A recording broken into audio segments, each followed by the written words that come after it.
Swayam Prabha. Digital India. Educated India.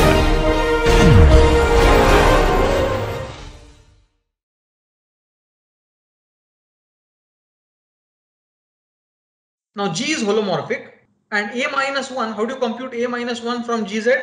Well, just take the m minus first derivative at z0 and divide by m minus 1 factorial.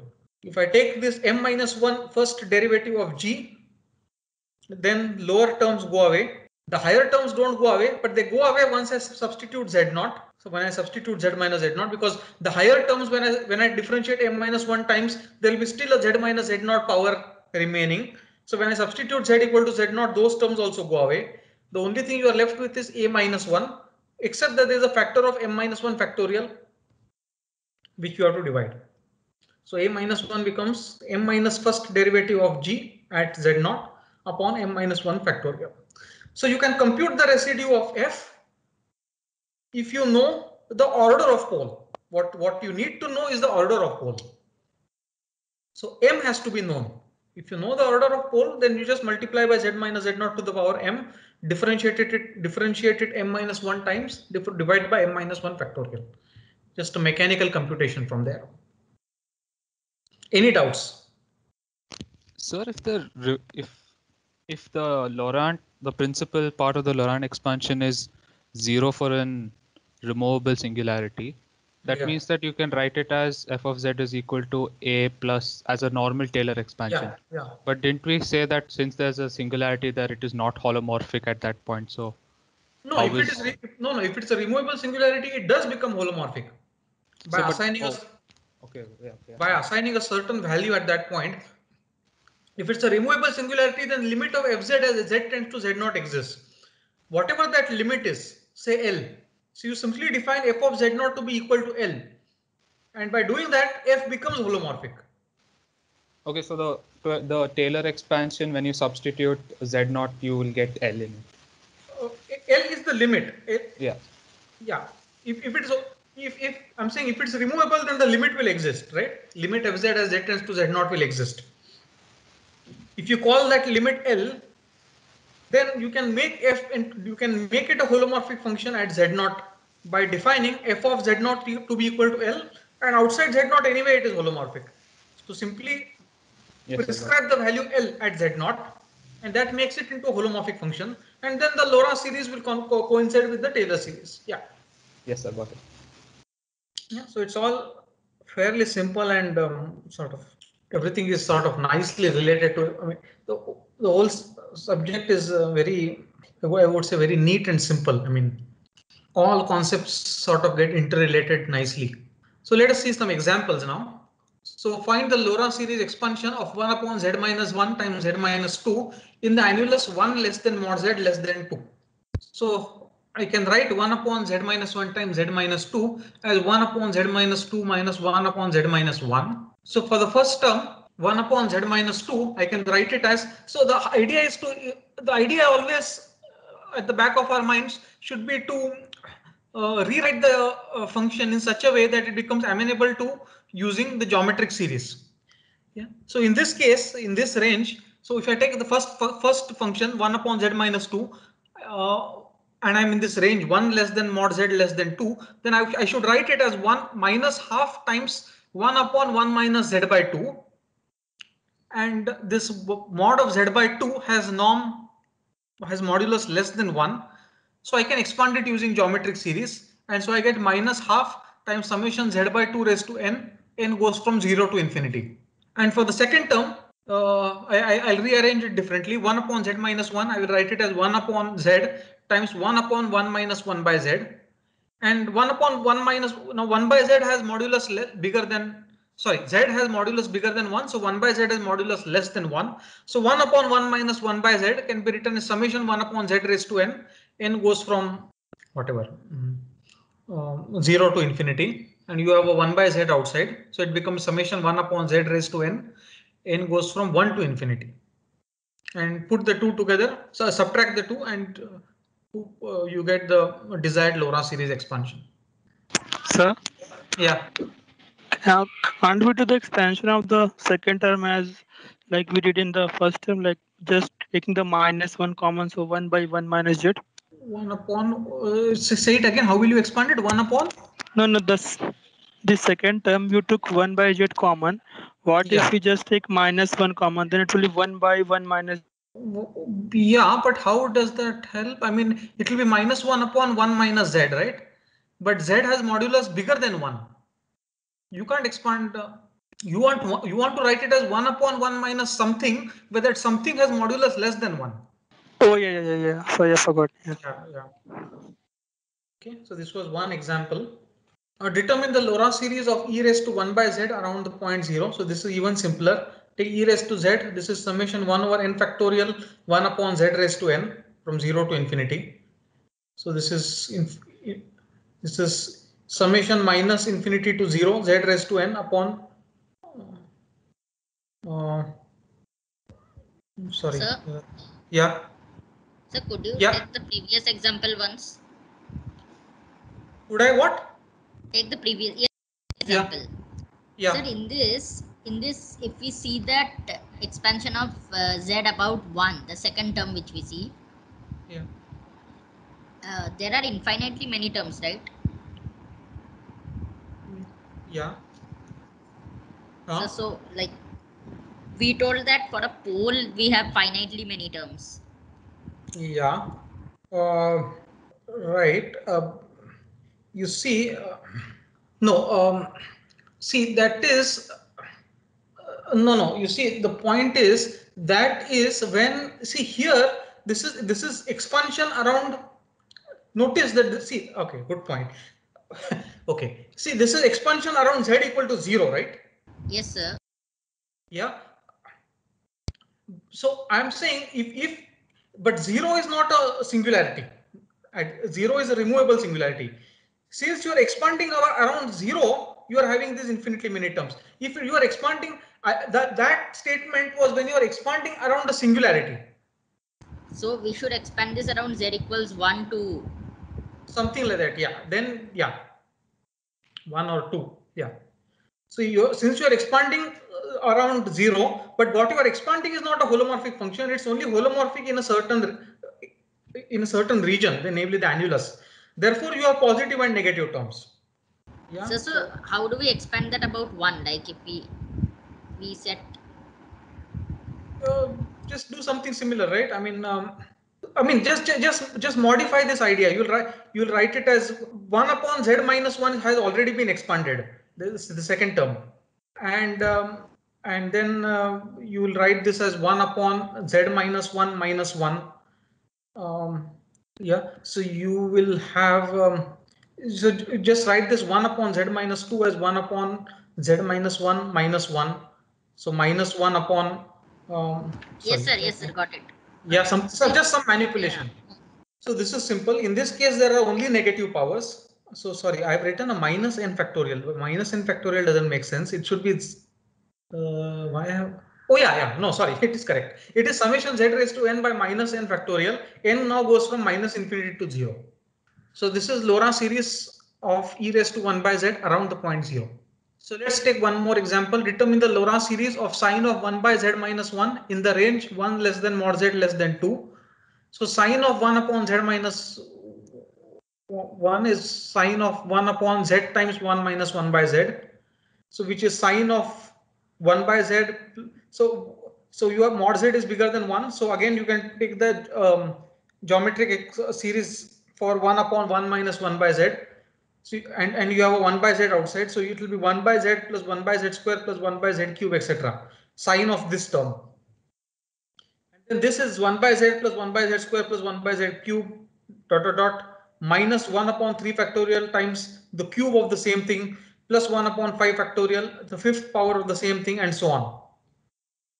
And now you can just do collect each term. So this just pick from each power, you pick up the appropriate power of z. So this 1 by z plus 1 by z square plus 5 by 6 times 1 by z cube plus 1 by 2 times 1 upon z to the 4. You can get as many terms as you want. Of course, maybe if one is clever, one will be able to write a formula for the coefficients as well. This expansion only has the principal part. Yeah, it only has the principal parts. Sir, is there any significance of an expression having only the principal part and no part having positive parts? Good question. I guess it has the following interpretation. Suppose you are expanding around Z naught and it has only negative parts, only negative powers. Then I think what it will mean is that f of one. It perhaps means that f of 1 by z, f of 1 upon z minus z naught is holomorphic at z naught. Yeah, I guess that is the meaning. Suppose you are expanding around a point z naught and it has only negative powers, then that would I think mean that f of 1 upon z minus z naught has Okay, sir. has Yes. is a holomorphic function in a neighborhood of z naught. What Yeah, does I it have not mean put. to? I didn't put a thought to this question, frankly. I'm just answering it off on the top of my head. Um, yeah, sorry, somebody is asking something.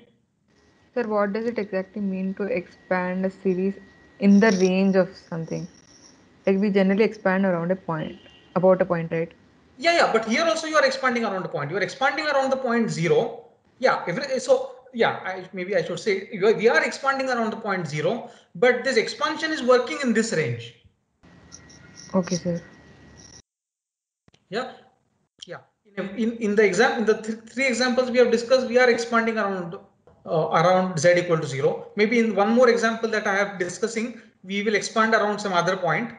So what we are doing is we are expanding around some point, and the expansion will be valid in some annulus around that point. You see, so for example, if if if it is an isolated singularity, then you can in fact, yeah, yeah. I mean that's what. So the Laurent, so yeah, the Laurent series is working exactly in this setting. You expand around some point z naught, and the expansion works in an annulus with some smaller with radius of smaller circle, smaller capital circle, capital R in our notation. So let's take one more example. Sorry, yeah. Sir, in the previous example, like, sir, Z Yes. equals, no, this one only. Yeah. So, no, sir, sign one. So, sir, if Z equals 1, it is also like surrounded by annulus, right, sir? Like the annulus mod Z, which is greater than 1 and less than 2, it also surrounds Z equals 1, right? So, expansion won't be same. No, expansion won't be the same. You'll be, I mean, you can, so yeah. So at z equal to 1, you have a singularity. And z equal to 1 is in fact the only singularity in this case. So you can expand around an annulus. In fact, you can take the circle, you can take the radius of the inner circle to be 0 and the outer circle to be infinity. So yeah, so in fact, you can expand it around z minus 1.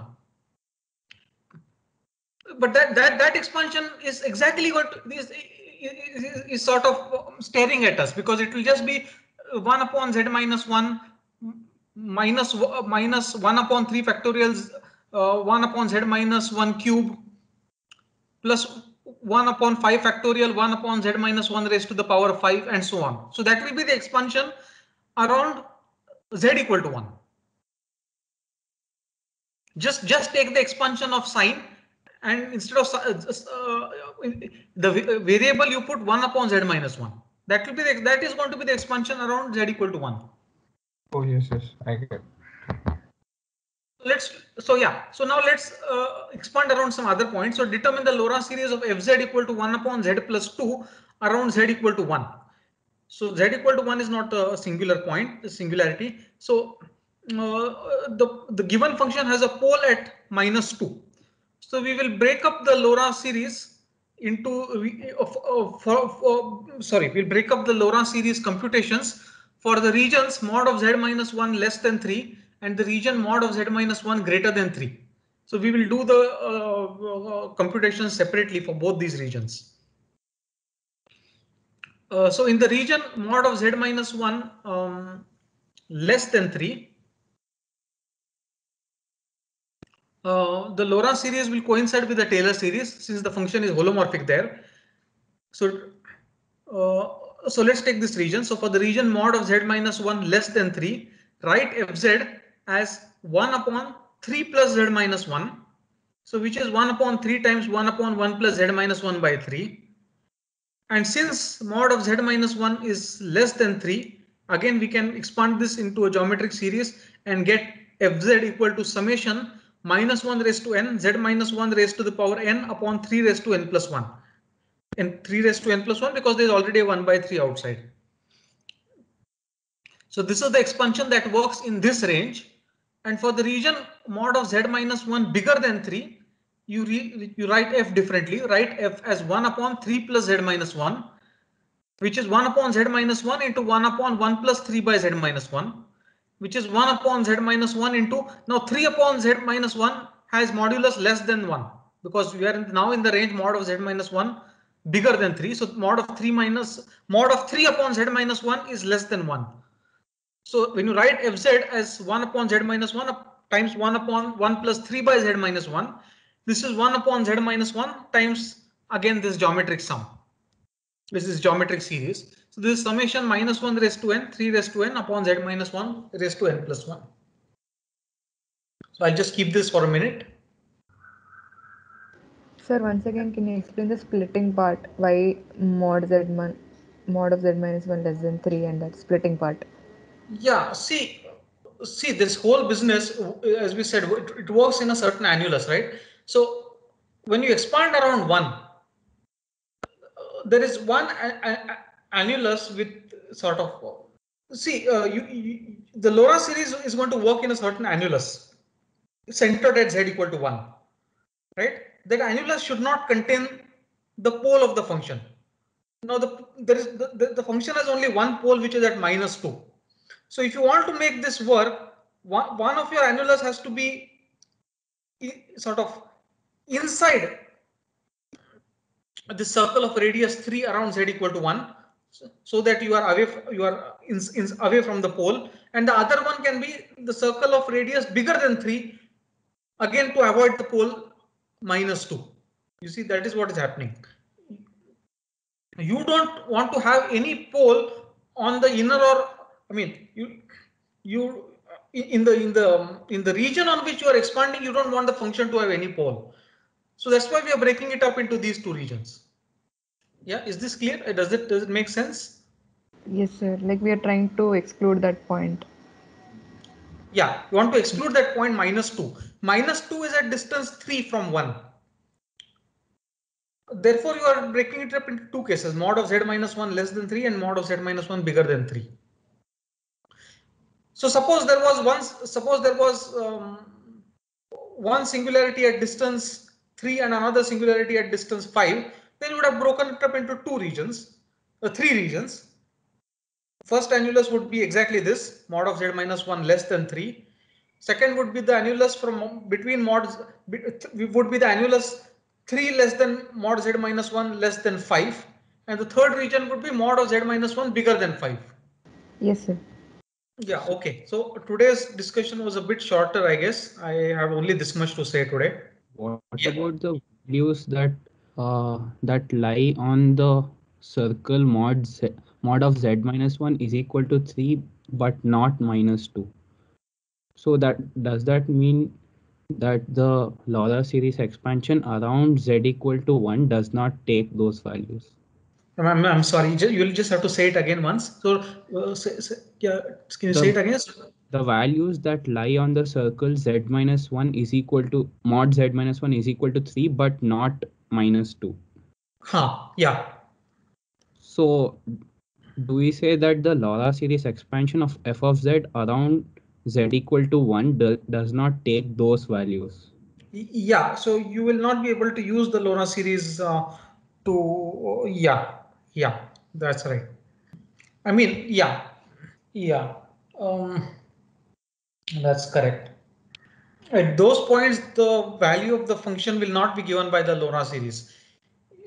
You see, it's similar to this. So let's say even before LoRa series, let's even look at Taylor series, right? So suppose you are expanding the function at a point z0, and it has a pole somewhere. It has a pole at distance 1 from z0. right? Then when you expand in the when you take the power series expansion around Z0, at those remaining points which are at distance 1 from Z0, the power series does not give you the value. In fact, the power series may diverge at many points. You understand what I'm saying? Suppose I have a power series based around 0, and suppose it blows up at 1.